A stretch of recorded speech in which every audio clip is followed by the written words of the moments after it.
বিদেশ গেছেন গিয়ারে বাদে ডাক দিলে মামুরো আমু আমুটো সে শুধু এক কথায় বলতেছে বিদেশ গেছে কিন্তু বিদেশ গেছে মহিলার মা বাবা আত্মীয় স্বজন কেউ জানে না। প্রেমের অমোঘ টানে একদিন ঘর বেঁধেছিলেন তারা, ভেবেছিলেন ভালোবাসার হাতটি ধরে কাটিয়ে দেবেন বাকিটা জীবন। কিন্তু কে জানতো যে বুকে একসময় ভালোবাসা ছিল সেখানেই জমা হয়েছিল এত নৃশংসতা।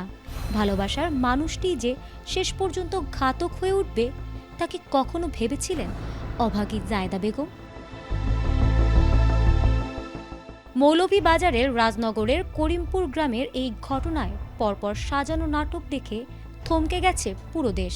গত 17 জুন গভীর রাতে হঠাৎ নিখোঁজ হন জায়দা। প্রতিবেশীরা খোঁজ নিলে ঘাতক স্বামী আলমগীর হোসেন অত্যন্ত ঠান্ডা মাথায় দাবি করেন তার স্ত্রী ভালো উপার্জনের আশায় সৌদি আরব চলে গেছেন। স্ত্রীর বিদেশ যাওয়ার এই গল্প সবাই বিশ্বাসও করেছিল। কিন্তু সত্য কি আর চিরকাল আড়াল করে রাখা যায়? নিখোঁজের 19 দিন পর স্বামীর দেখানো সেই বাড়ির উঠান থেকেই উদ্ধার হলো জায়দার অর্ধগলিত মরদেহ।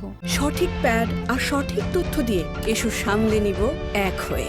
Mona Lisa sanitary napkin. মাটির 10 ফুট নিচ থেকে যখন লাশটি বের করা হচ্ছিল তখন পুরো এলাকায় চাঞ্চল্য ছড়িয়ে পড়ে। মেয়ের কোনো খোঁজ না পেয়ে নিহতের বাবা আব্দুল হান্নান 3 জুলাই রাজনগর থানায় একটি সাধারণ ডায়েরি করেন। তদন্তে নেমে পুলিশ স্বামী আলমগীরকে জিজ্ঞাসাবাদ শুরু করতেই বেরিয়ে এলো একের পর এক চাঞ্চল্যকর তথ্য। পুলিশের সুকৌশল জেরার মুখে শেষ পর্যন্ত ভেঙে পড়ে ঘাতক স্বামী। তখনই জানা যায় ভেতরের আসল রহস্য। মূলত দীর্ঘদিনের পারিবারিক কলহের জেরে স্বামী আলমগীর তার সহযোগীদের নিয়ে জায়দাকে শ্বাসরোধে হত্যা করেন। এরপর অপরাধ লুকোতে গভীর রাতে বাড়ির উঠানে গর্ত খুঁড়ে লাশ পুঁতে রাখেন। এই মামলায় পুলিশ ঘটনাটির সাথে জড়িত সন্দেহে স্বামী আলমগীর হোসেন সহ মোট 4 জনকে আটক করেছিল। তবে নিবিড় জিজ্ঞাসাবাদের পর হত্যাকাণ্ডের সরাসরি সম্পৃক্ততা না পাওয়ায় আমিনুল ইসলাম ও নুরুল মিয়া নামের 2 জনকে ছেড়ে দেওয়া হয়।